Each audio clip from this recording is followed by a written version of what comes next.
hasiko gara, kanpaiarekin batera, entzun dugula. Hasiko gara, egunon, denoi, mila esker etortzeagatikan, pantaiaren beste aldean zaudeten hori ere bai, eta zuri Gerardo eta Juan Cruz, mila esker. Gaurkoan, 4 liburu aurkeztuko dizkizuegu, Ogi banatzailea, La repartidora de pan, Historias dindon eta Tirrentiren historiak. 2 ipuin dira eta 2 hizkuntzatan bakoitza. 4 liburuak Bidi lan izeneko proiektu bati esker argitaratu ditugu, eta liburuak autore esloveniarrenak dira. Egunon. Bidi lan proiektua Kreakult 2021 lit programaren barruan dago. Europa Kreatibak Kulturak sustatua. Beste bazkide batzuekin batera parte hartzen dugu, eta kalitatezko literatura lan europarrak argitaratzen ditugu. Literatura gutxitu eta ezain ezagunetako irakurle gazte eta helduentzako. 2024an Euskal Herriko egileak, Alanola Juan Cruz eta Chris Etxabe, Esloveniara itzuliak izan dira. Zehazki Chris Etxaberen Ilezuri edo Kanoso argitaratu genuen 2021an, eta Esloveniako Malink argitaletxeak argitaratu du eslovenieraz, esan bezala. Eta baita ere, Juan Cruzen ezaguna duzuen Grigorren istorioak, Grigor eta Gerlearen ipuinak, argitaratu dituzte Esloveniara ere bai. Esloveniako Peter Esbetina eta Jana Bauer ekarri ditugu guk euskarara eta gaztelaniara. Eta itzulpen hauek gaztelaniazkoak egin dituzte Barbara Pregeli, Francisco Tomsic eta David Heredero itzultzaileek.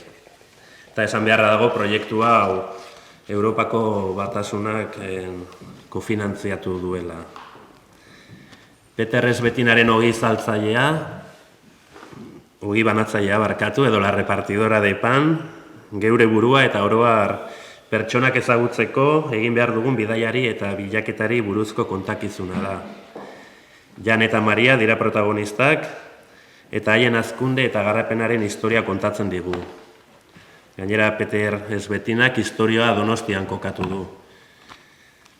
Peter Esbetina medikuntza ikasten hasi zen eta esloveniar filologian amaitu zuen. Esloveniako literatura irakaslea da, Austriako Klagenfurt unibertsitatean, 40 ipuin eta poesia liburu baino gehiago idatzi ditu, irakurle txiki eta handientzat. Esloveniako haur eta gazte literaturako saririk nabarmenenak eraman ditu. Euskarara Juan Cruzek ekarri du. Juan Cruz, adunan jaioa da, badakigu ondo, maisu ikasketak egin ditu, irakasle ibili zen zenbait herritan, 8 urtez, filologia ikasi eta euskal filologian doktoregoa egin du. Poesia idatziz eta ikertuz sartu zen literaturaren munduan, bere lehendabiziko liburuan egin nien poemak, horrentzako izan zen. Eta itzulpen gintzan, sarritan plazaratu ditu poema, itzuliak, eta literatura unibertsaleko zenbait liburu ekarri ditu euskarara. Besteak beste, Luzio Apuleioren Urrezko astoa, Homeroren Odisearen eta Ovidioren Metamorfosien gazteentzako bertsioak, ere bai. La traducción al castellano de La repartidora de pan ha sido realizada por Bárbara Pregeli y Francisco Tomsic. Bárbara es profesora, investigadora, traductora, intérprete jurada y editora. Editora de la editorial original de este libro, Malink. Como traductora e intérprete le interesan apasionadamente la cuestión de la lectura y la interpretación de los textos, y como editora, cómo contagiar la pasión por la buena literatura al mayor número de lectores posibles. Y Francisco Tomsic es artista, autor y poeta galardonado con el Premio Nacional de Poesía, otorgado por el Ministerio de Cultura de Uruguay. Gainera, Ogi banatzaileak, edo La repartidora de pan, Jokin Michelenaren ilustrazioak ditu. Jokin Donostian jaioa da, arte ederrak ikasi ditu Bilbon eta bi arlotan egin du lan, batetik irakaskuntzan, eta bestetik haur eta gazte literaturako liburuak eta testu liburuak ilustratzen. Liburuak mundu osoko argitaletxetan argitaratuak izan dira. La repartidora de pan es una historia sobre el viaje y la búsqueda que debemos hacer para encontrarnos a nosotros mismos y a los demás. El magistral texto de Peter Esbetina cuenta la historia del crecimiento y desarrollo de Jan y María. Juan Cruz hitza emateko asmoa dut, konta iguzu zerbait, gehiago, hori banatzaia edo la repartidora de panes, mesedez, bai.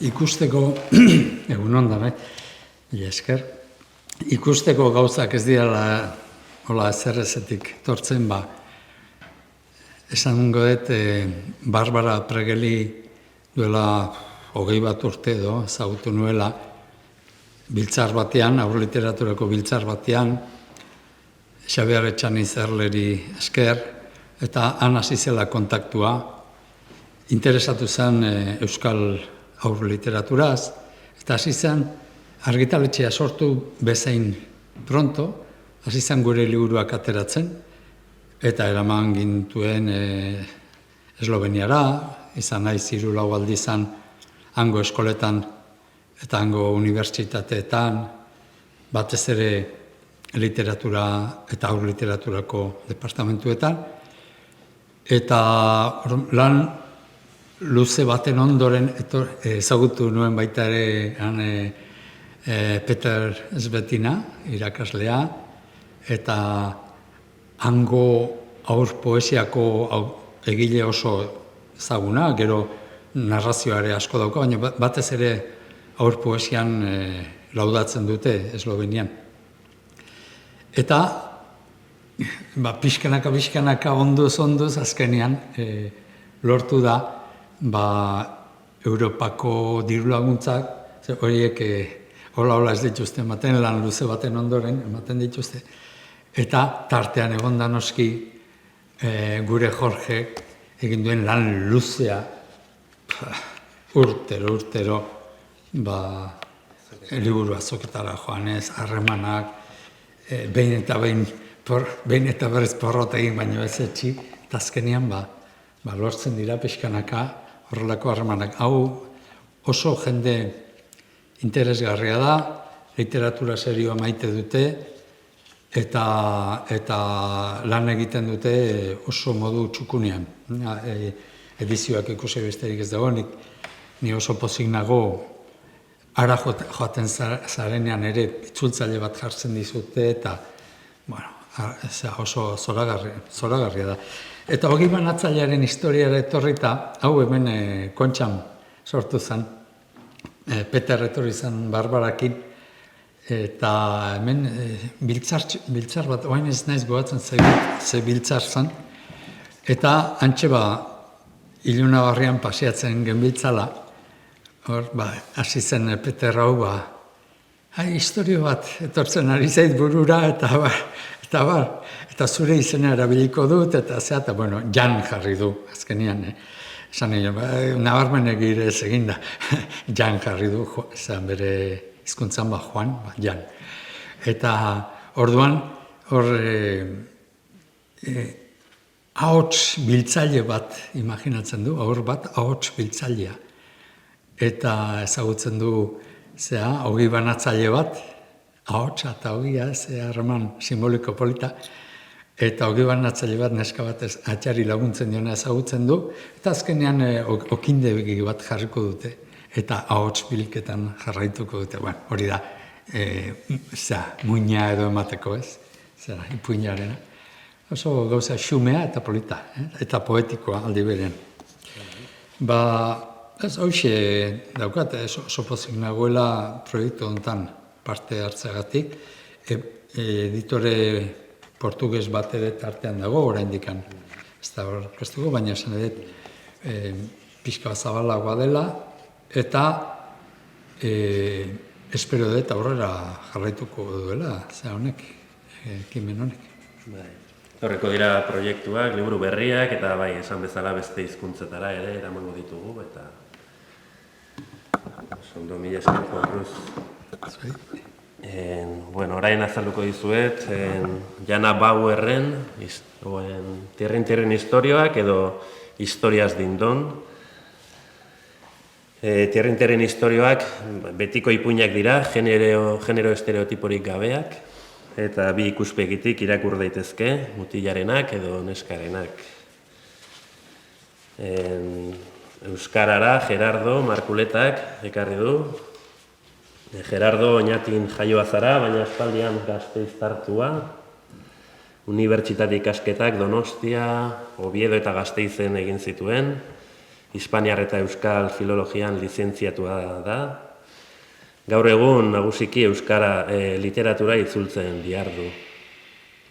Euskarara ekarri ditu, adibidez, Julio Cortázar, Eduardo Galeano, Jan Etxenoz, François Sagan, Samuel Beckett, eta gaztelaniaz eman ditu ere bai, besteak beste, Juan Luis Zabala, Carlos Linazasoro, Angel Lertxundi, Arkaitz Kano, Kirmen Uribe, eta beste bat, ezta. En Historias Dindon de Jana Bauer son cuentos de siempre, sin estereotipos de género y susceptibles de ser leídos desde dos perspectivas, la de un niño y la de una niña. Jana Bauer es escritora de literatura juvenil, nacida en Ljubljana, se licenció en dramaturgia en la Academia de Teatro, Radio y Televisión, ha trabajado como redactora en la revista Sodobnost. Durante varios años fue editora de ficción y desde 2012 es redactora jefe. Su pasión son los proyectos que fomentan la lectura. Gerardo, konta iguzu pixka bat, historia hauen berri ema iguzu, mesedez. Ba, nik oso laburra ekarri du eta erdia zuk irakurri duzu. Baina, gehitzeko, Jana Bauerri buruz, nik enuen ezagutzen, normala denez, ez lo benirazko idazle bat izan da, eta aurreta gazte literaturakoa. Haren liburuetan protagonista bihurri eta divertigarriak nabarmentzen dira. Eta Tierrin historiak lan honengatik sari importante bat eman zioten 2020an Desennika izeneko sari. Nik gehiago ezagutzen dut liburua, ipuinak dira izan, baina eleberri baten modura irakurri daiteke. Bost ipuin horiek hasten dira txirren hots batekin, amaren etxeko atean, eta horrek halako batasun bat ematen die, xehetasun horrek ipuin guztiei. Liburua, Ogierrak esan duen moduan, bikoiztuta dator. Bikoiztuta. Eta bi portada ditu. Batean neska bat agertzen da eta bestean butikua. Horrek erraztu egiten du nolabait irakurlearen identifikazioa, ez? Irakurtzen ari denarekin. Ama ere ipuin guztietan ageri da, baina ia ikusezina da, ze bakarrikaren ahotsa ezagutzen du. Ez dago aipamenik. Eta gainerako pertsonaiak dira txirrin hotsaren ostean atean agertzen dien bisitariak. Printzesak, ninjak, piratak, sorginak, estralurtarrak eta besterako izaki mitologikoak. Bitxia da, agertzen da uretako mutila izeneko halako lamia mutil bat. Bitxia bada ere guretzat. Eta hala personaia horietako bakoitzarekin abentura bat hasten da. kontakizuna arina da, oso bizia, eta itxura bitxia hartzen du, ze fantasia nagusi bada ere, egunerokotasun zantzu batzuk ere ageri dira. Eta hori da, esan nahi nuena, bakarrik gogoratu gaur itzopegintzaren nazioarteko egune dara. Beraz, zorionak dagokionari. Batu interesgarria baita, eskerrik asko. Aipatzeagatik eta gogora ekartzeagatik, bai. Bueno, además, los cuentos de historias de Indón vienen con ilustraciones de Boyana Dimitrovsky. Boyana es ilustradora y artista gráfica, plástica, perdón. Se trasladó a Canadá, donde aprendió ilustración digital y trabajó como autónoma en ilustración y animación durante varios años. Su obra se publica a nivel internacional. Y del traductor David Heredero, trabaja en Eslovenia como profesor de español para extranjeros desde hace más de una década. Desde su infancia es un ávido lector, ha escrito diferentes tipos de textos. Desde su adolescencia y en su juventud descubrió su pasión por las lenguas. Con toda esta experiencia, en su vida adulta ha comenzado a traducir al esloveno, del esloveno a su lengua materna, al castellano. Argi eta garbi 2024an Alberdania, Malintz eta Sodobnost argitaletxeak gazte literaturari eman diogu ikusgarritasuna, baina 2025an helduen literatura lantzekoak gara proiektu berean. Argitaletxe hauekin lankidetza erraza da, 3 argitaletxeak uste dugu irakurketa mota guztien aniztasunaz eta kontzientziatzeak aberaztu egin gaitzakela, bai individualki, bai sozialki, eta proiektu hau aukera bikaina dela beste batzuei aniztasun hori ezagutzeko aukera ematea. El objetivo principal de esta convocatoria, esta subvención, este proyecto es apoyar la traducción, publicación, distribución y promoción de obras europeas.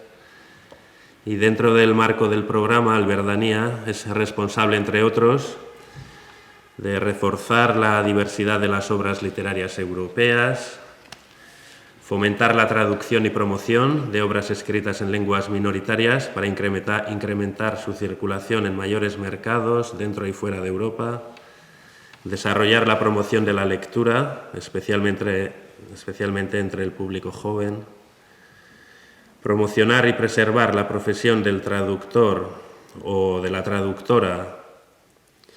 Las editoriales deben asegurar que el nombre del traductor o traductora aparece de forma visible en el libro y la lengua de origen también debe ser mencionada. Además, participar activamente en todas las actividades del proyecto, en colaboración con otros socios, preparar y coordinar y dar contenido a la visita de autoras y autores eslovenos a España y al País Vasco, gestionar la comunicación de prensa sobre los libros publicados. Además, se trata de un trabajo en equipo formado por un grupo muy compacto, con reuniones frecuentes, y lo más importante es que hay una figura que hace la función de coordinador de proyecto, donde acudir en caso de ayuda o necesidad de apoyo, que en este caso es ya la mencionada Bárbara Preghelli. El idioma de comunicación entre las editoriales es el inglés, y por lo que requiere una persona habilitada para esa lengua. Los resultados del programa son producto de la colaboración entre editoriales y asociaciones. Esta colaboración se ha creado para compartir conocimientos, llegar a nuevos públicos y ayudar a los participantes en el proyecto a crecer a nivel grupal e individual. Eta amaitzeko, aipatu beharra dut, Peter Esbetina Durangoko azokan izango dela, abenduaren 8an, Jokin Michelena ilustratzailearekin batera, eta Barbara ere bertan izango da,